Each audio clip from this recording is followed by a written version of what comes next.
All right, everybody. It is the 19th week in Ordinary Time, and I want to talk to you about prayer. Because in our readings this week, we've got Elijah going to Mount Sinai, or Mount Horeb, as it says in the reading, but they're the same place. And Jesus goes up a mountain to pray. They both are going to meet God.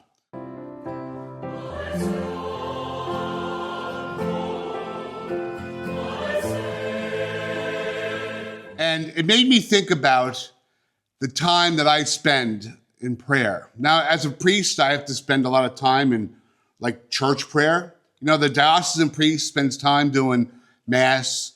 We do morning prayer here, the Liturgy of the Hours. I might have to do a funeral. I might have to do a wedding, go visit the sick at the hospital. I might have to pray for the dead at hospice. So there's a lot of prayer that is part of my job. But, that's work, and it's work doing it, to be quite honest with you. But there has to be time that I have to set apart to be alone with God. And, sometimes I'm so tired, I just said, I don't have the time. And that's very dangerous when I do that. I don't have the time for God.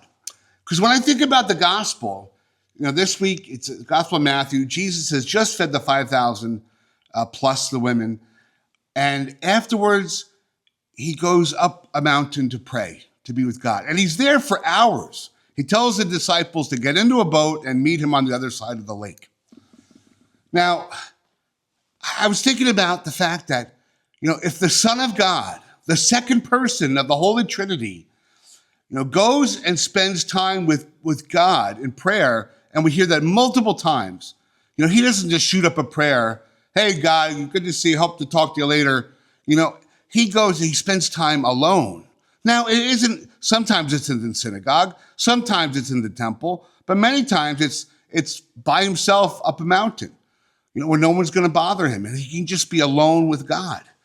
And if the Son of God, the second person of the Trinity, who really just worked his butt off, feeding 5,000 people after preaching to them, and then healing as many people who needed to be healed, and I'm sure he just didn't go bippity-boppity-boo.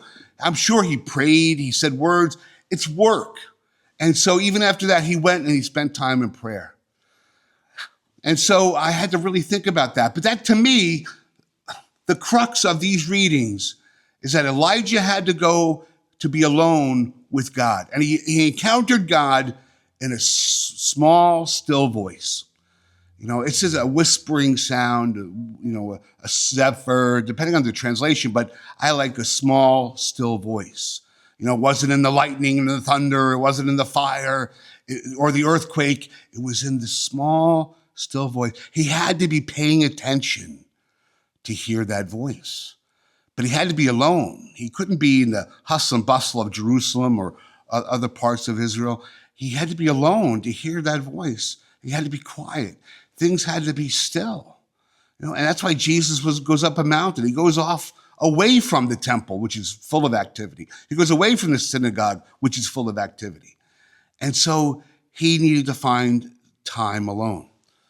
I just came back from vacation, and I go to a place that I love because it's so quiet, and it's so quiet during the day. Like, living here on Jackson Street, it's one of the busiest streets. It's like a huge traffic pattern between electric bikes, regular bikes, motorcycles, sirens from ambulances, police cars, fire engines. There's constantly people talking up and down, talking on their phone or talking to each other. There's all this noise.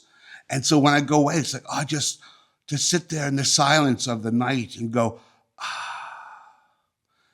It's so important. It's important for my soul. It's important for my brain. And so I'm going to challenge you this week.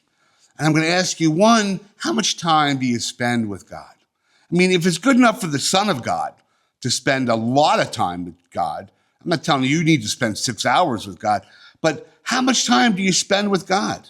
And two, do you have a dedicated place in your home or a dedicated place nearby where you can go and be alone with God? Maybe you create a little shrine of maybe holy pictures or statues in a corner of a room in your home that you can just sit in a nice comfortable chair and you sit there and just be alone with God. It's important. And so that's the task for us this week. I have a dedicated place to be with God. Not only the churches, but I have a chapel that I spend time with God. But I need to spend more personal time with God. But so do you.